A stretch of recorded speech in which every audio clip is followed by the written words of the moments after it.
Hi there, it's Tracy Kiernan from stepbysteppainting.net, and this acrylic painting tutorial is going to show you how to paint bats. It's a Halloween style landscape painting with acrylics on an 11 by 14 inch canvas. You can also do this on any size canvas. You don't have to use the 11 by 14, but these are my favorite sizes to work on. Let's go over colors and brushes. So these are Princeton Velvet Touch brushes, and these actually all come together in a pack. You can use whatever brushes you have available. You don't have to use these exact ones. So the 3/4 wash, the 3/8 inch angle, and the number 8 or number 4 round brush. I used a toothbrush to do splatter paint little speckle stars in the sky. And I will be using a white chalk pencil too. So I use this just for drawing the bats. You also need a regular pencil because we'll be tracing a circle for the moon.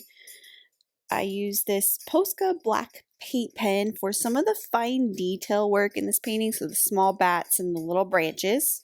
There are 6 colors in this tutorial, so Cad Yellow Light, Mars Black, Cad Orange Hue. These are the Liquitex Basics colors, Titanium White, Dioxazine Purple, and Phthalo Blue. Those 2 colors make that beautiful purple-blue color in the sky. Let's go ahead and get started. So since I'm working on an 11 by 14 inch canvas, I am going to be tracing a 5-inch circle. So I found a bowl that happened to be 5 inches. You can find one of similar size. It could be 4.5 inches. It can be 4.9 inches. It doesn't have to be exactly 5. So around 5. If you're working on different size, so for example, a 9 by 12 canvas, take the smaller height and find a circle that's about half the size, so 4 to 4.5 inches. 16 by 20, find something that's 8 or even just a little bit lower, like 7 or 7.5. So that's how you can kind of estimate your circle size for your canvas. And let's go ahead and get started. We're going to paint the moon first. I'm loading 3 colors onto my paint palette. It's white, yellow, and orange, and our 3/4 flat brush.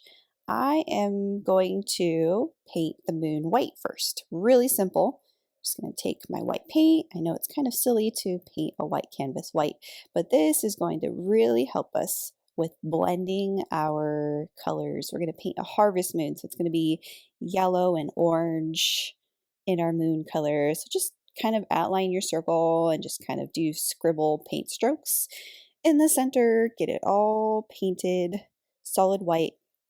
And then you want to start blending your other colors in before your white dries. So we're going to go from light to dark. So we only want a little bit of yellow on our brush without rinsing it. Add a little bit of yellow to kind of your corner of the brush and just kind of dab a little bit of yellow around the circumference of the circle and leave the center kind of brighter. So it's been a while since I've done a moon, but the trick that I find if you want to mimic the craters on the moon is to look at a real picture of the moon and really kind of study where the darks are and the lights. It's very abstract. So you want to just kind of mimic that. I'm going to load just a little bit of orange on my brush without rinsing it, and I'm just going to add we're utilizing this orange as kind of the darker areas of that. So kind of in the lower left quadrant of the circle, I just dabbed a little bit of orange, and now this is blending with that white that's not dry yet and blending with a little bit of the yellow. So up here, again, we want to still kind of stay light here. I'm just kind of dabbing this. A little bit of orange patches on the bottom. So if you're working towards the edge of the circle, you want your strokes to kind of go in a curved direction, like right here, curved, but then when you kind of dab in the center, they don't have to go curved. So a little bit of yellow on top of the orange. That yellow on top of the orange really kind of brightens that up.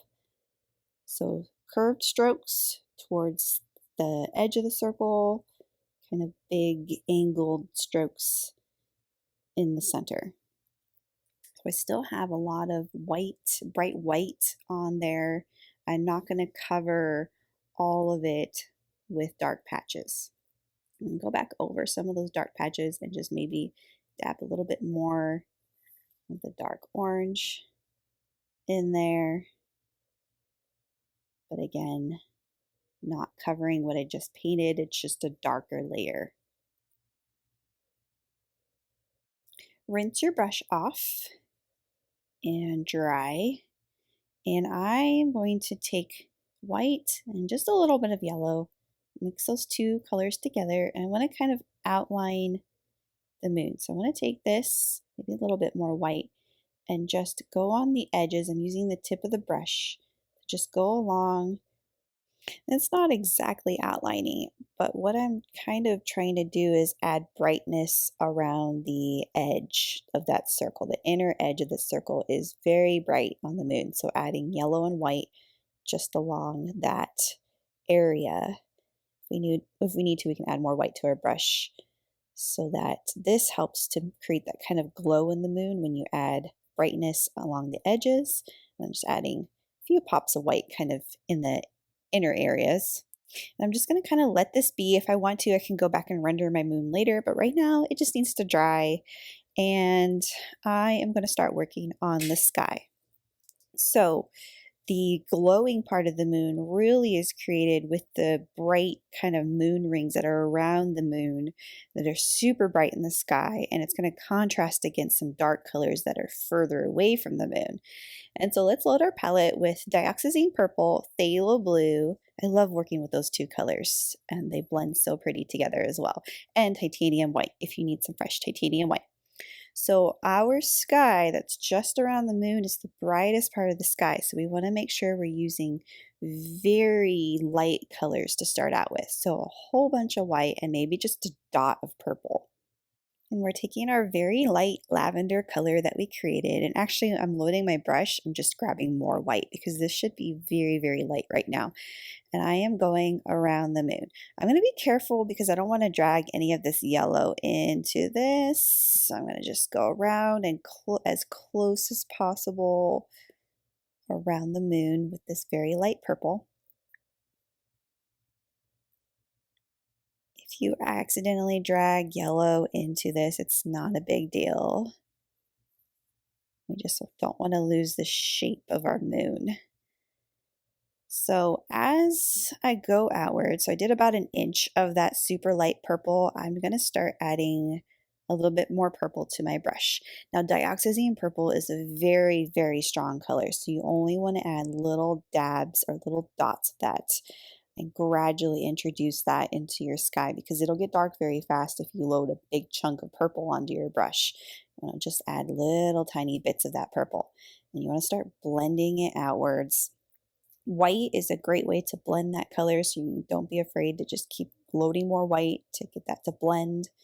So right here, a little bit more purple. Take that. I like to start on the outer part of what I'm blending and then kind of slowly go into the part that I am blending and then work that transition zone of that darker color that's blending into the white. You want to brush over it several times, and that blends your canvas wet on wet. And we have a big giant glowing purple circle around our moon. If you go back and blend your inner parts closer to the moon, you want to be really careful not to introduce too much dark. And take this, and then I want to switch gears here and grab my blue. So without rinsing the brush, grab Phthalo Blue, and let's take this all the way to the corner now. I'm still going in kind of that circular direction and the lower right corner as well. But then when I get down here, I'm actually just going to grab this blue and just string it across the bottom of the sky. So if you look at the final version, there is kind of a black sort of land hilly area. I could kind of guess where that's going to be. Or you can just leave like a 2-inch gap or 1 to 2 inch gap at the bottom of the canvas. And then we want our purple to blend with this blue. So the outer parts in the very, very bottom of the sky is phthalo blue. and then it blends back into purple. So I'd say we can take this and maybe go, I'm gonna add a little bit of water in there. Go a few inches and go back to this purple. You'll notice purple and blue mixed together, that's gonna look darker. If you add a little bit of white into that, it's gonna lighten it up. So in this area, I'm pretty much mixing blue, purple, and white together. I want to use just the right amount of white for it to be more of a medium color, because we really want it to be very bright just around the moon, and we want it to gradually get darker all the way to the right edge of the canvas. So I'm using this white to kind of lighten up that purple and blue that got too dark. We're also using the white to kind of create, they could be moon rings or high clouds in the sky. But we don't want we want it to look like a night sky, but also we have silhouette stuff in this painting. We have trees and bats, which are going to be painted black. And we want to make sure there's enough contrast in our painting for that to show up, which is why we're kind of using this white to kind of lighten our sky up, but still make it look like a dark sky. When you're adding this white in here, you also don't want to over blend it. I want this kind of streaky look in the sky. So here I'm adding more of that white, blending nicely with that blue, but I don't want to over blend it. So it curves, and then when we get to kind of the bottom of the sky, it kind of goes flat. And you're not adding too much white to your brush, so when you load, you're only loading little bits of white. I'm going to take my towel, actually wipe off some of the excess paint. And I'm going to go in over here, fill up that upper left corner I missed. You want to make sure if you're adding more white closer to the moon that it's bright, kind of dry brush style. Further away, it's a little bit more dim. You can go back and add some more white streaks around the moon. Just don't over blend your color.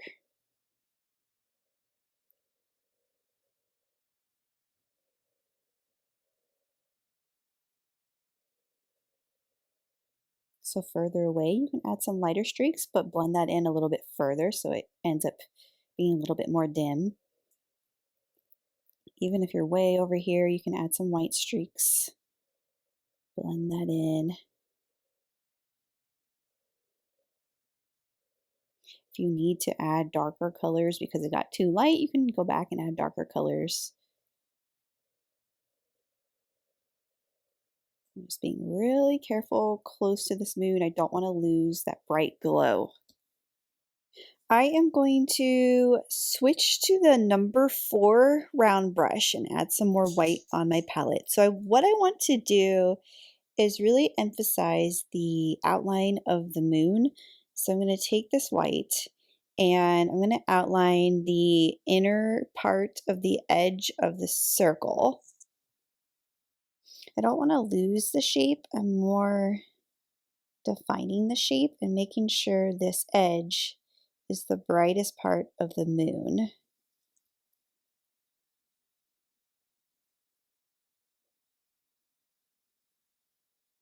So it ends up being kind of a thick outline. And then I'm just going to take this white and kind of dab some brighter areas. So the lower right quadrant of the moon is actually really bright, and that was kind of done on purpose. So lower right area is bright, kind of the middle and upper parts of the moon are slightly darker. Just take a little bit more yellow, kind of add that towards the top. Gives it kind of like a bright yellow glow in the upper left kind of quadrant area of the moon. So yellow and orange. Kind of dab some more little crater blobs over here. But again, I want to leave the lower right part of the circle brighter, upper part and left part slightly darker.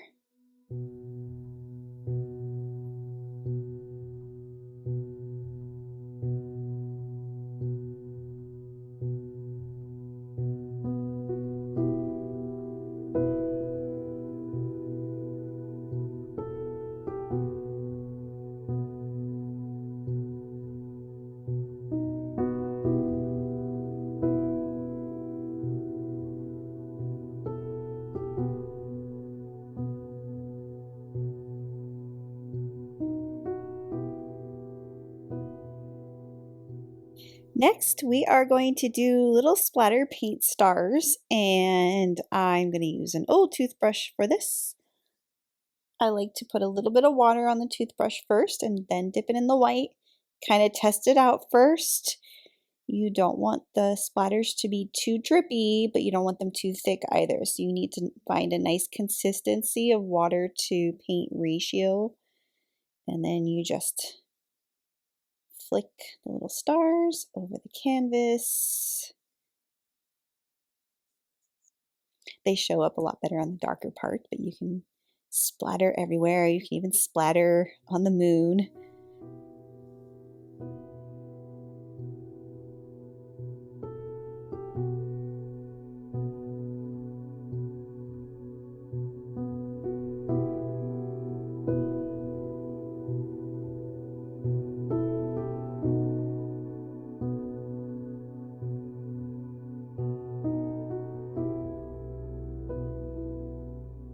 Next, we are going to get black and our clean 3/4 flat brush, and we are going to paint the ground area.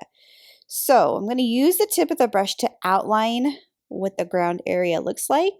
It's a hill that's a little bit higher on the left, and then it dips down and goes up just slightly on the right. If you like my measurements, it's 3 inches on the left, the highest part of that hill. And then on the right, it's about 2 1/4, the highest part. And basically, you just fill the rest in solid black. Ideally, you wouldn't have any part white canvas showing after this step, so hopefully the sky goes all the way down. If it doesn't, you can make your hill higher. It actually doesn't really affect anything if that hill was a little bit higher, or go back and repaint part of the sky, but it's probably easier just to do the black land part at this point. And you're just filling it in all solid.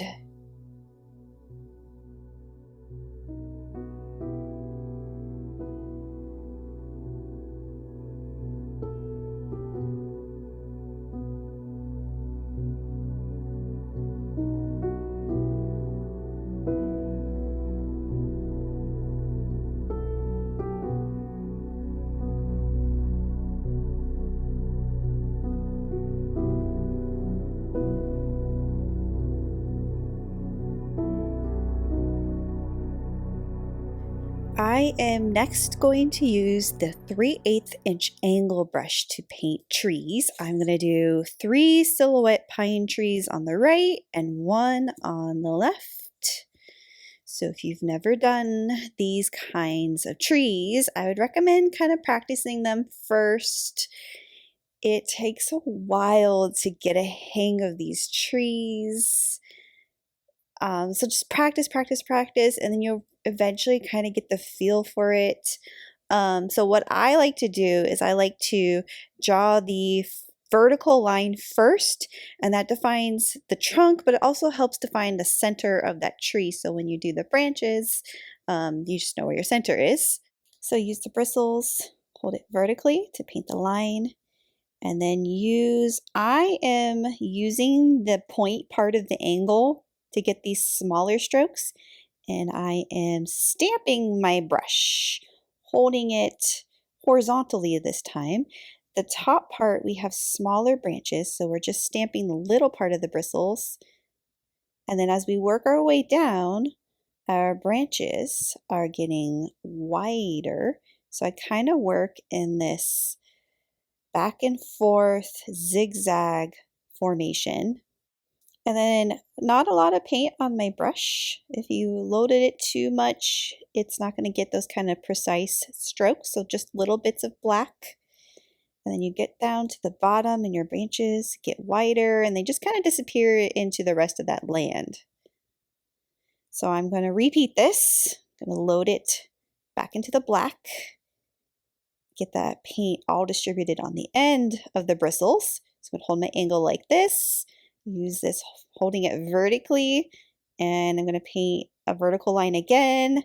This time this tree is slightly shorter than the other tree. And I'm going to do little tiny marks to start out with using just the angle part of the higher part of the bristles. And Notice how I'm kind of curving it. So almost like this kind of makes your branches kind of perk up and upwards. If you do that to your brush, kind of like a seesaw where it's curving. You're doing left and right zigzag, but they're all kind of curving upwards. And you can go back and kind of touch up some of your branches. And then I'm going to do a third tree.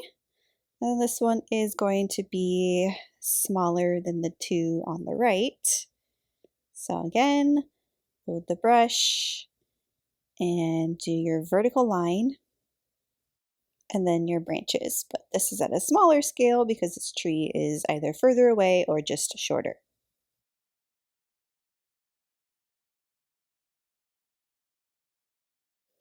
And I'm going to do one more tree over here on the left.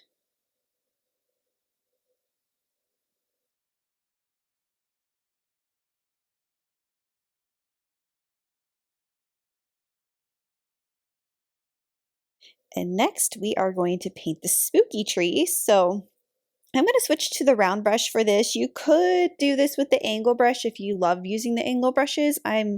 This tree's got a little bit more of a rounded shape to its trunk, so I find the round brush a little bit easier to work with. And so let's get water on the brush, get some black. I find it, if you water down the black just slightly, it's a little bit more easier to control. You can move the paint around a little bit better. But with this spooky tree, we are going to emphasize or kind of exaggerate lots of curves and angles in this tree. That's how we can give it that spooky look. We're going to start with the trunk. And we want to position it just to the left of the moon so that the trunks or the branches are going to end up overlapping the moon. That really gives it that spooky Halloween effect. But you want your trunk to start out wider and a little bit curvy. You want to kind of curve the edges a little bit, make the edges kind of wavy. And it gets more narrow as it goes to the top. And then at some point, it needs to start branching out into multiple pieces. So I took this branch, it goes well above that pine tree on the left, and hold the brush, give it light pressure when you're doing these smaller branches. Just hold it very lightly, barely use the tip of your paintbrush. And as you're doing these, make your branches wavy. You want to exaggerate that a little bit, kind of wiggle your hand. That really gives it that spooky tree look. So I did 3 main branches. I'm going to take one down here and bring this one out. It could also help if you wanted to like pre-draw the tree with a pencil. You can do that. And take this. So for the smaller branches, you're releasing the pressure. You're holding that brush very lightly. To get the thinner branches, you hold the brush harder to get your thicker branches. So you're pressing down on those bristles for the chunk. But for your branches, you're using just the very, very end of the bristles. And you want to, when you load the brush, I like to kind of twist it. It gets that paint distributed to the end of the bristles, but it also gathers all your bristles together so that you can have a fine point to work with. Speaking of fine points, if you wanted to use a paint pen for these branches, you can. In fact, later on, I go and touch up some of these branches with a paint pen anyway. That can get you those very, very fine lines. So you really want to try to get these branches to be very, very thin and very wavy. You can do just basic branches for now and then decide to go back and add more later. Took this trunk and kind of made it a little bit wider and pushed it a little bit more to the right. Maybe just a few more. But again, these up here have to be very, very thin.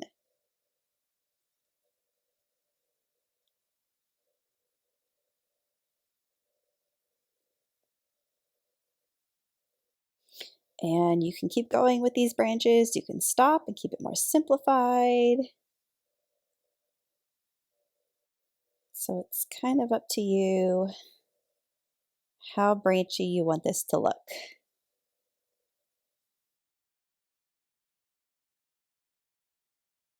I love that contrast with the dark silhouette of the tree in front of that really bright harvest moon. And what I'm going to do next is, so you can simplify this painting and leave all the bottom part as a silhouette. I'm taking this further and I'm adding lighting in my silhouette objects, including, so I'm going to do the ground and I'm going to add some dry brush blue marks on the ground. If you don't want to do this, you don't have to. You can just leave it black and maybe add some pumpkins in there. But I want to take this and make it a little bit more advanced. So I'm taking my 3/8 inch angle brush, and by dry brush, I mean we don't want a lot of paint on our brush. We just want little tiny bits. And when we paint this, we want it to barely skid the surface of the canvas. It cannot be solid and opaque. It's got to be very dry, brushy, see-through.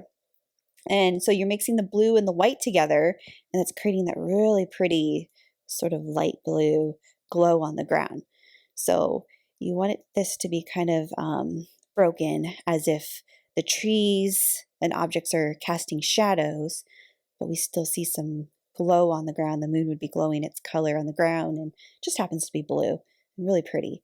So just very lightly. You want it to go with the flow of the land. So it's got to kind of curve and dip depending on where you are in the land. So if it dips down, you want your dry brush blue strokes to kind of dip down too. And so I left the part under the tree open and shadowy, and I didn't paint that part. That part's black. Same with the other trees. Below those is black, and kind of in the center, I kind of let it be broken up as well.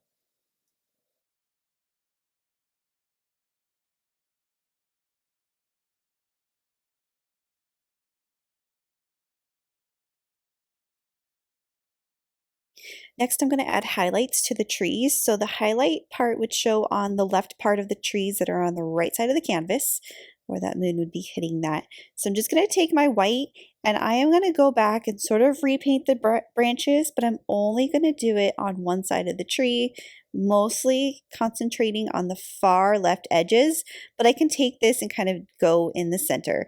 So it's going to look like half your tree has snow on it or something, but we can go back and add some dark after this to kind of minimize that effect. If you don't want it to look like snowy trees, we want it to look like the moon is just kind of highlighting that side of the tree. So you're going to do that to all the trees on the right. And like I said, if you want to simplify this and leave the silhouettes as silhouettes and not highlight them, that's perfectly fine too. And it would be opposite for the tree on the left. That one would have the highlights on the right side of the tree. And if you want to, you can add just a little bit of black to your brush. So get like a medium gray color going and then go back and do kind of the middle part of the tree. So that'll make it look more like it's not half the tree is white, half the tree is black. It kind of has a gray in the center. So that kind of blends it a little bit better. Or you can go back with just black and just kind of go over it to where it just has a little bit of highlight. I'm going to do the same thing to this tree. Again, I just loaded a teeny bit of black to my brush that already had the white on it. Still had a little bit of blue on it too. And I'm just going back with that darker color and adds more dimension to the tree. And then if you want your spooky tree to not look flat, if you want to take that and make it look a little bit more advanced, you can take your round brush and your white and you can add the highlight on that as well. So I'm kind of loosely outlining the far right part of the trunk.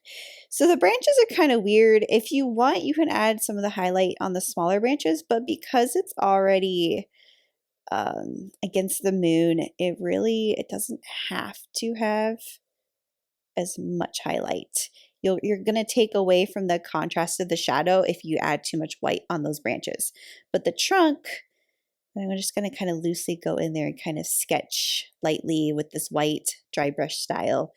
And it gives it just a little bit of brightness on the right part of the chunk. I didn't add it to the left part of the chunk. That part stays dark and shadowy. And then just on the far right edge, we have that little pop of extra bright white. I am going to do some grass texture next, and this is going to go all along the kind of the edge of the hill area.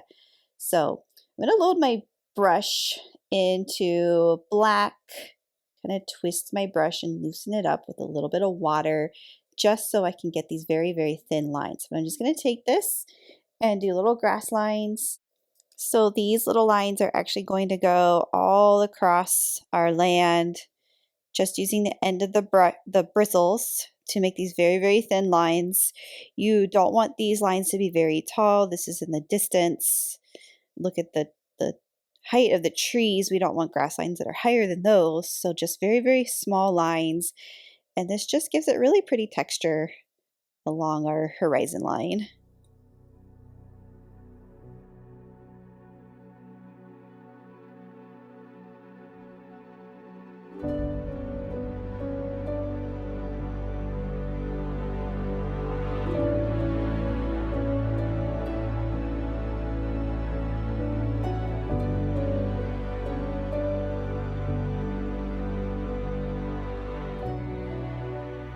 Next, we are going to be drawing our bats. I recommend drawing at least the large ones out so you kind of get the shape of the large ones, because the larger ones are going to be detailed. The smaller ones we don't really need to draw out. So I'm using a chalk pencil, and this will show up against the dark background.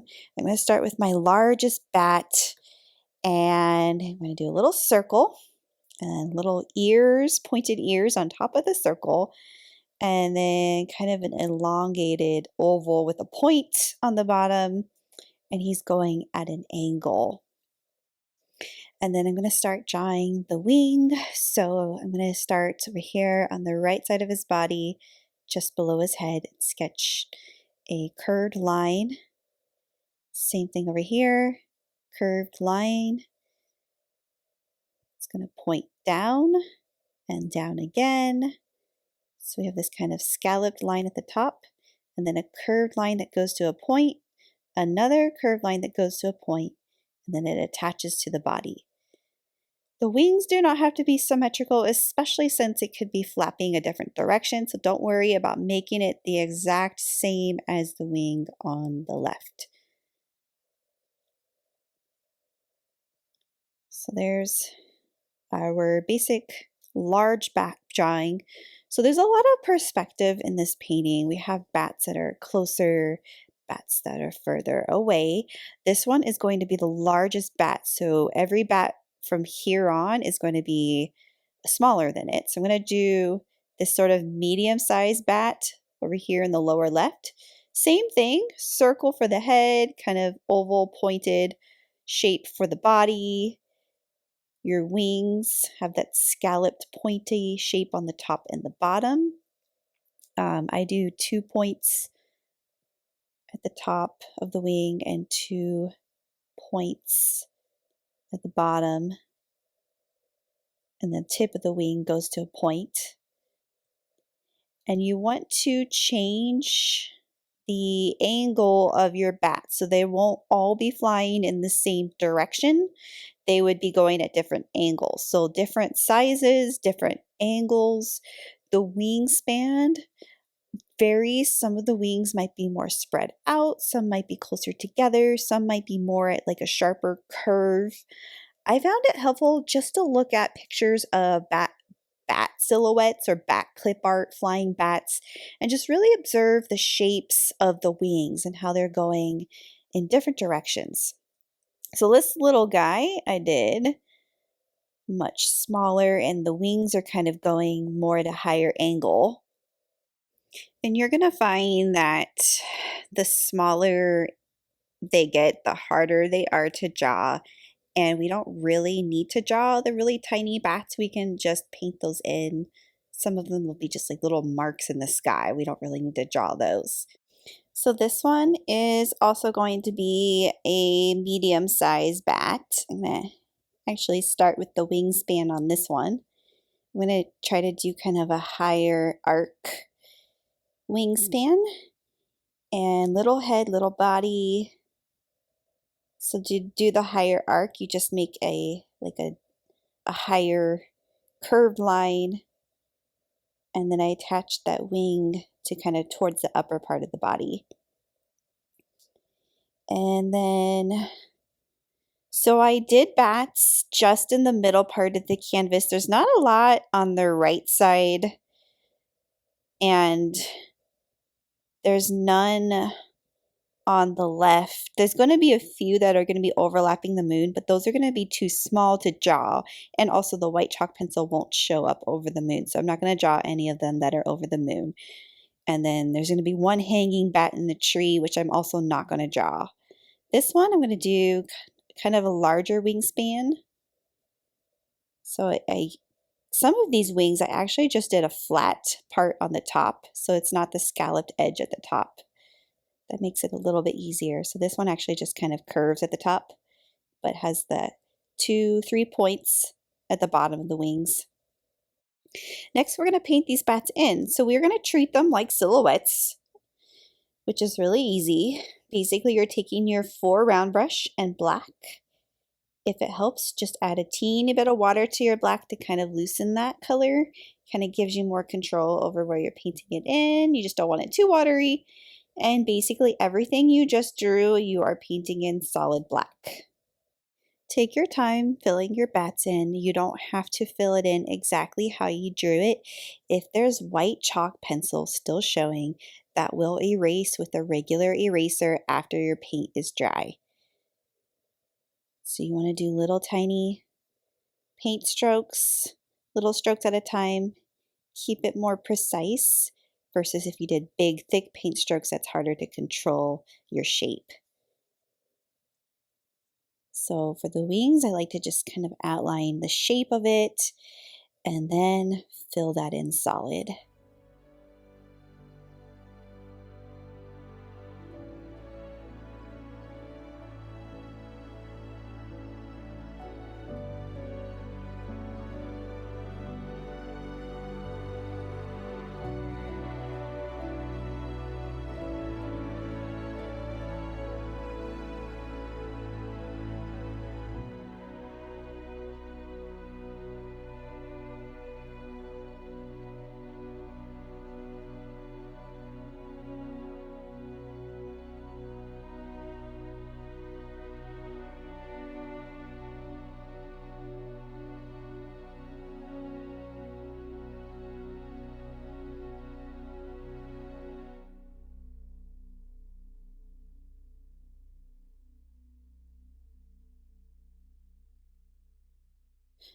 For the smaller bats, I am going to use the black paint pen for this. This is going to give me more control over these small areas, easier to work with.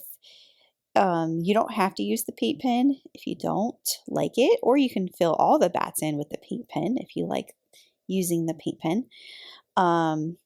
You can also use a little tiny detail brush with the black.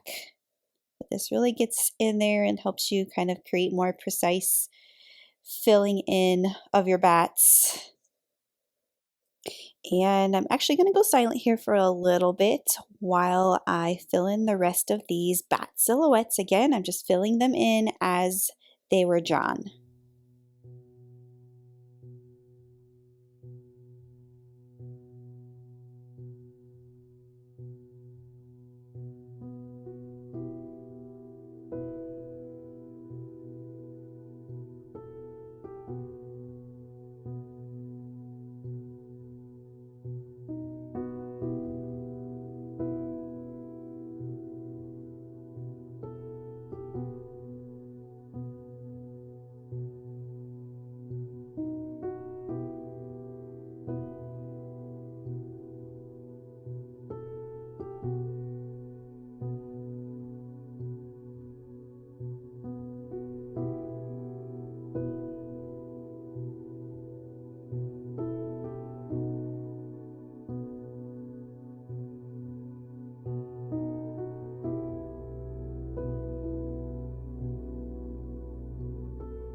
These next set of bats, I'm going to use the paint pen to draw in. So some of these just look like that kind of traditional bird where you just do like a little M in the sky or a little V, because those are so far away we don't really see the detail of the wingspan. Some of these we can draw in the detail of the wingspan and maybe parts of the head and the body we can see a little bit of. But again, we're creating perspective by doing bats that are further away. And this one, we can see more of the wings. So I'm going to draw like a curved line at the top and then 3 points on the bottom. We can see a little bit of the head and body.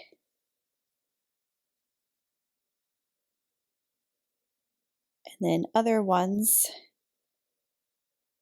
can overlap the moon still, but these are much further away. They can be like little V lines or M lines. This one's going to have kind of a higher angle in his wingspan.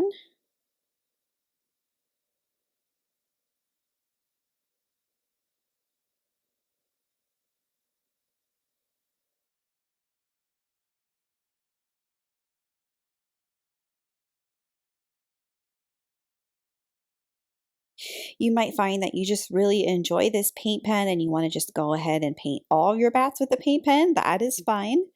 I'm going to do another kind of medium-sized bat over here.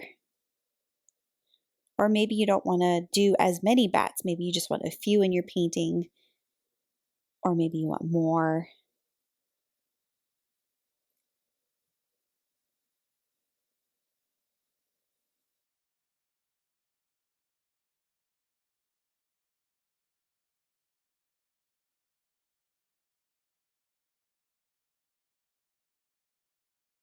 Next, we are going to add the highlighting details to the bats. And I'm using the round brush with white and just adding a tiny bit of yellow to it. So it's more of an off-white color.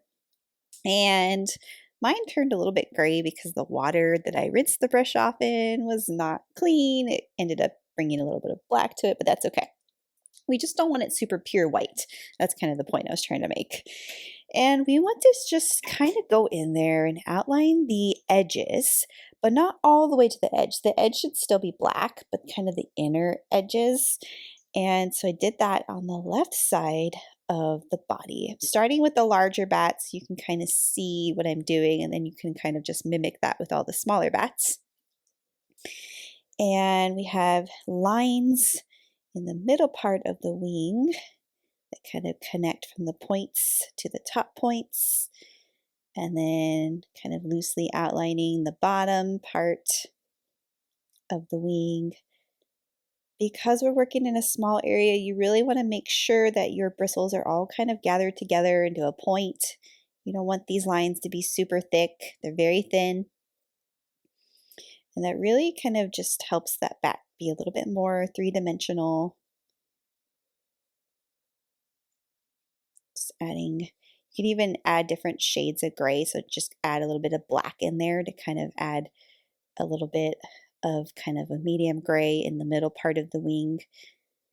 Gives it a little bit more color.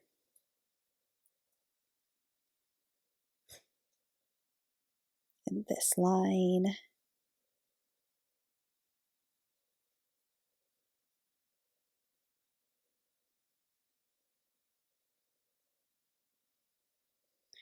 So you're pretty much going to do that to all of the bats. You don't need to add the highlights to the bats that are overlapping the moon. Those need to be pure black and shadowy. And the smaller bats don't have to have the highlights either. You can just do it to the close-up bats. If you find yourself adding too much white and highlight to any of the bats, you can always go back and repaint more black shadow color over your bats. And then, so the smaller they are, the harder it is to really detail them. So this one, I decided the body needed to be a little bit more black to create contrast. It also depends on where you are in the sky. If you're in a brighter part of the sky, adding too much highlight is going to make the bat kind of not stand out versus the darker part of the sky. The highlights really help the bat to pop.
I'm adjusting the lines on the wings of the bat over here on the left. Repainted those, so I went over with black and then did white lines, and this time they're going diagonally. And you just want to touch up your bats wherever. So like I said, if the parts of the sky are dark, you might want more highlight, versus if the parts of the sky that are light, you may want less highlight. So you just kind of go and adjust accordingly. And then I mentioned earlier that our white chalk lines would erase. So you want to dry your bats, or wait for them to dry completely before erasing any of the leftover chalk lines. But I am going to go ahead and dry my painting so that I can erase the chalk lines, and it really cleans it up, not having some of those lines visible from the original drawing.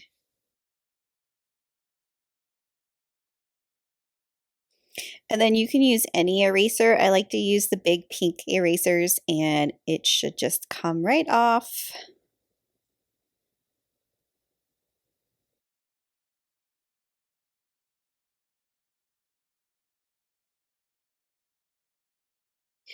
And then I'm going to use my black paint pen again to just kind of go back and touch up other parts, maybe outline some of the wings if I need some of the wings to stand out. This really is specific to your painting because your bats, your sky, it's going to look different from mine.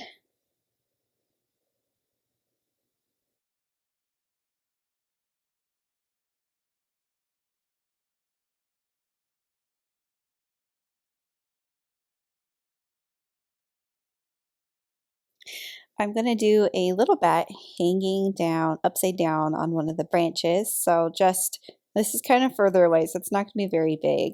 It's a little head, little body, and then we can do the wings.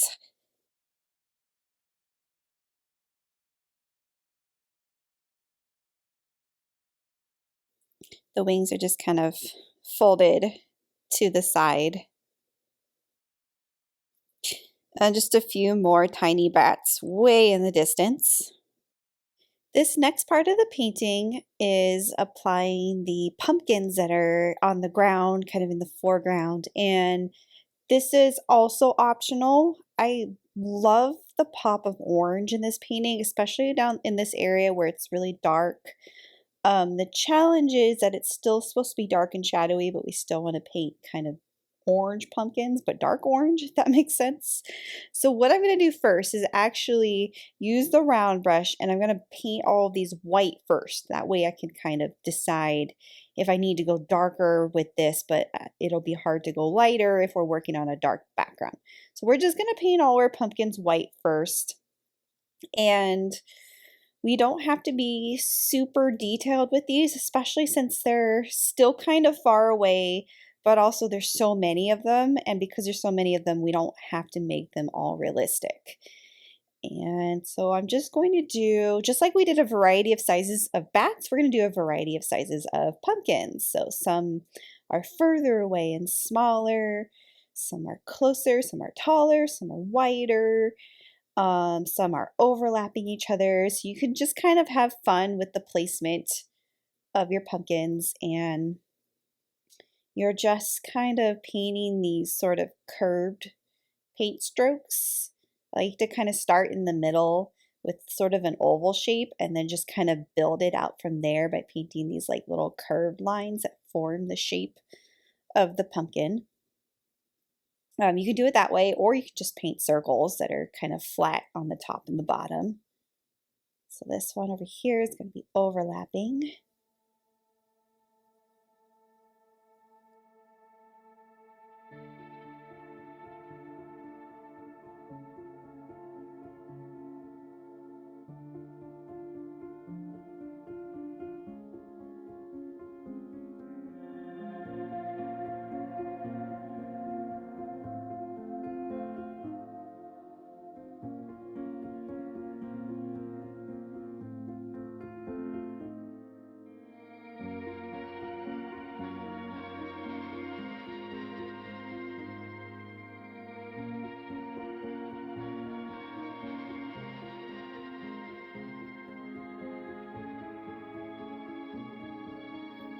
These ones back here are smaller, much further away.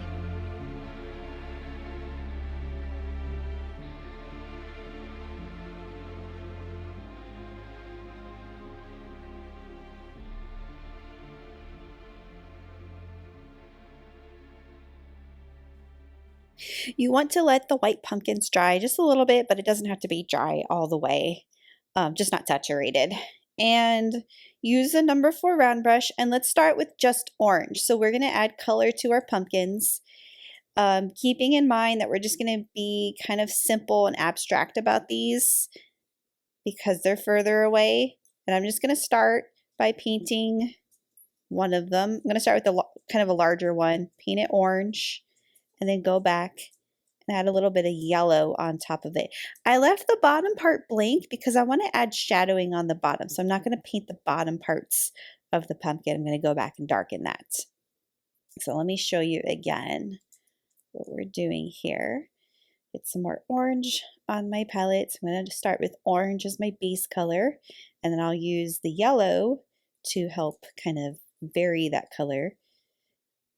So maybe this pumpkin is more yellow, so I just kind of start in the middle, and just how you painted them white, start with like the center oval and then do curved lines outwards.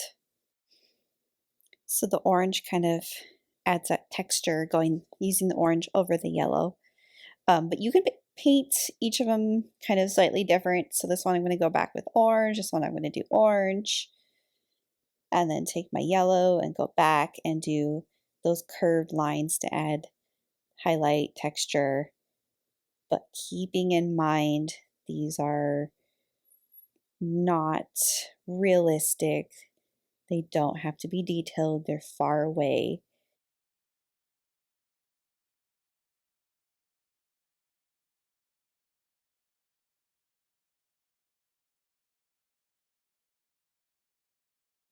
They're going to look like a bunch of orange and yellow blobs at first, but that's because we haven't added the dark lines on them, or the stems.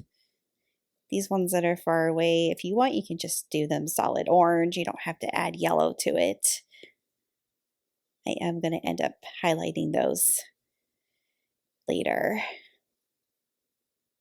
So yeah, you're just taking your orange or yellow, kind of using a variation of both of those colors, painting in the center first and then curved lines on the outer parts.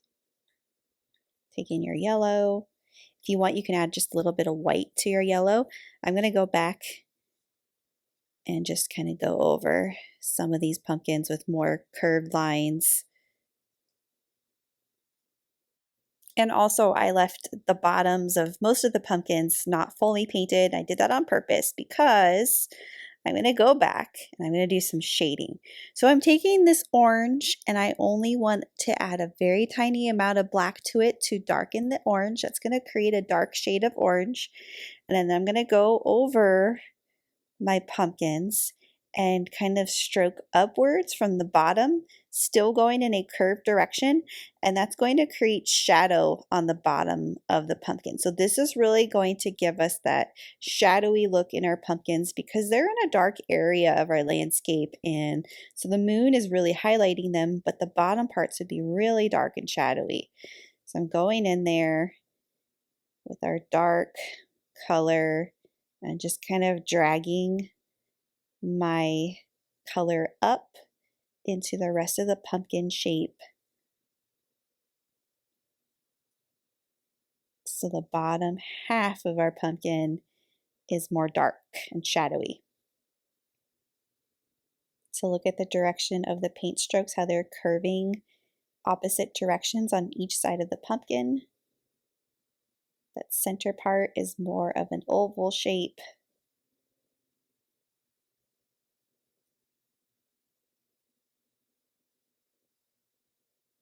And this also helps to sort of get that three-dimensional look in our pumpkin.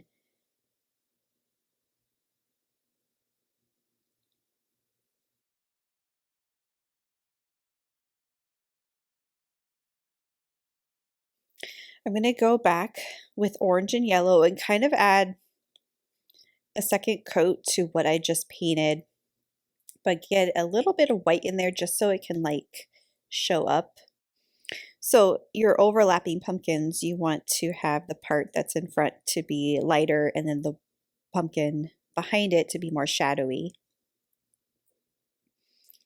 So these lines are just kind of curving from top down and they're not blended all the way. So we're left with these streaks that kind of give that pumpkin texture. So the top right parts of the pumpkins would be brighter from the moon hitting them. So we can take our white or white and yellow and add just a pop of brighter color in those areas.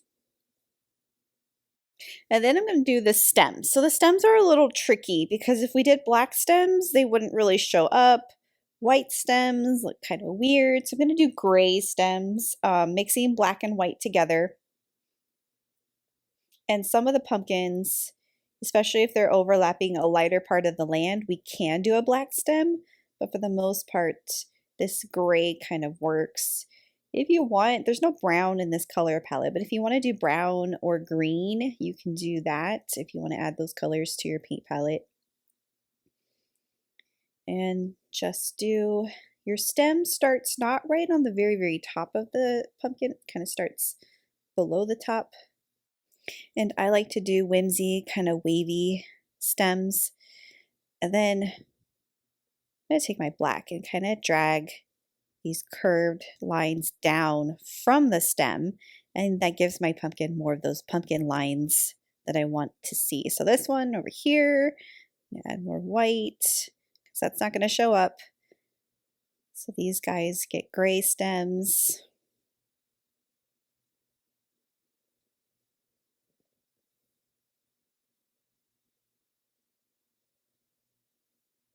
This one can get a darker stem because it's overlapping kind of a lighter area. And then also if you do the stems too bright, you can always go back with black and maybe add another layer of dark on one side of the stem. So it just looks like part of the stem is highlighted.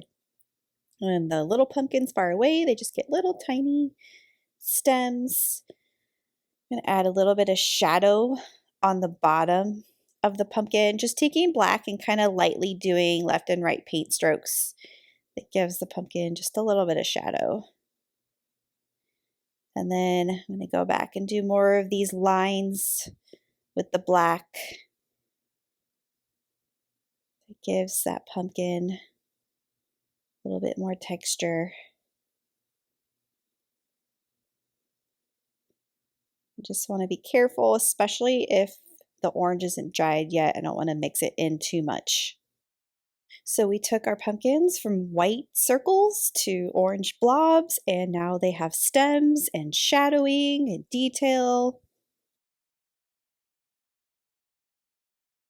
I'm going to take this another step further and use my yellow, so yellow and white, and we kind of did highlight, but I'm going to go back, and so the part that's the moon would be kind of hitting, I'm really kind of exaggerating that part by just going back and doing these kind of curved strokes with yellow and white, and that really adds a bright highlight pop to the side of the pumpkin that the light would be hitting. And if you need to, you can add a line, a white highlight on the side of your stems to help those stand out better.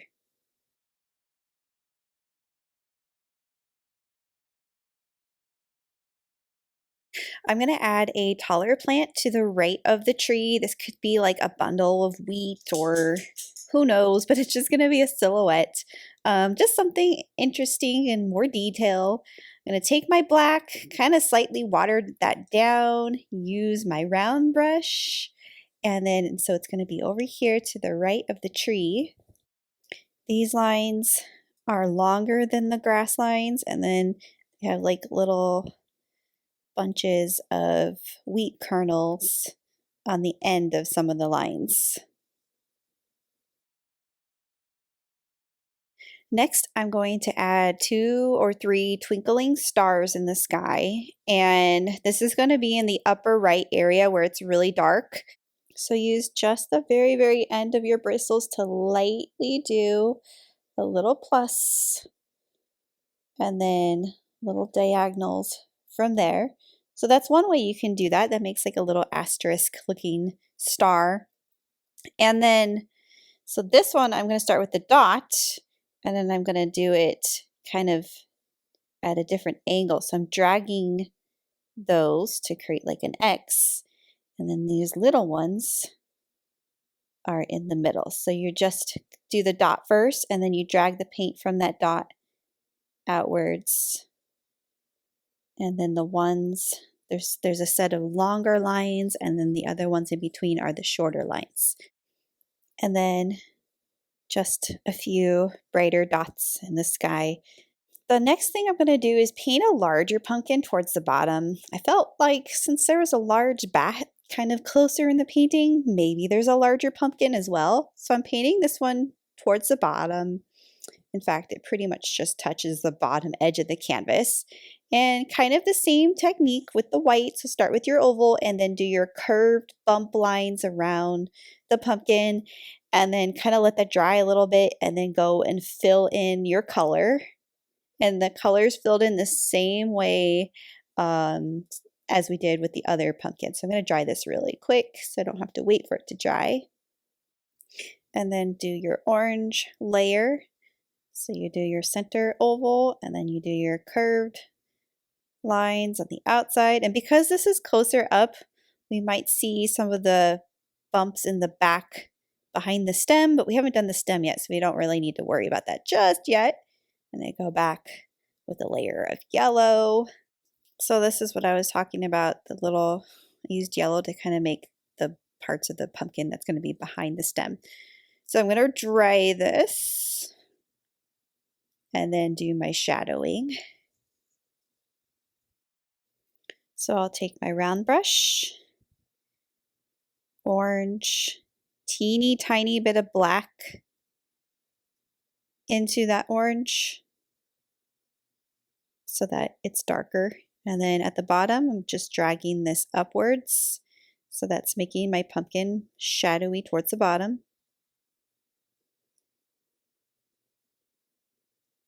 Add a little bit more black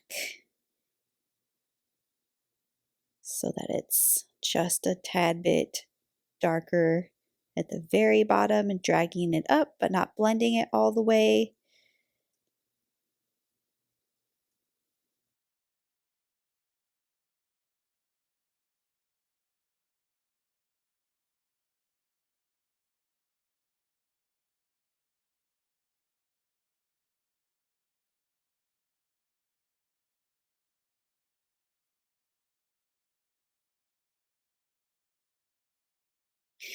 And then I'm going to go back, I'm going to rinse my brush off because I'm going to do lighter highlight parts with yellow and white, a little bit of orange.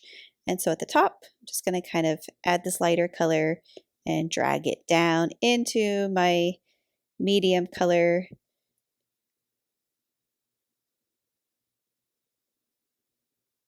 So it kind of blends light at the top and dark at the bottom. And then let's do the stem. So I'm going to do black.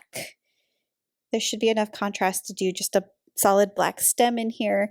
And so the stem starts below because we kind of painted the back parts of that pumpkin.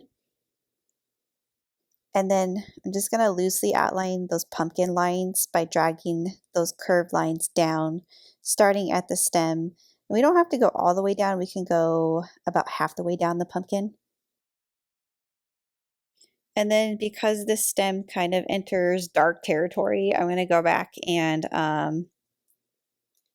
take my white and kind of outline the edge of that stem so it stands out. And then just kind of go over this with more orange and white and yellow.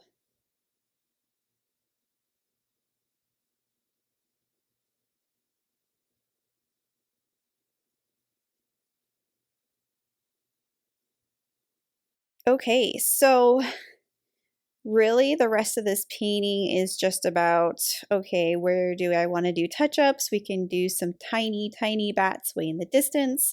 I also took my paint pen and added more branches to the tree, just kind of extended some. It kind of added to the spooky effect to have some more tiny branches in there.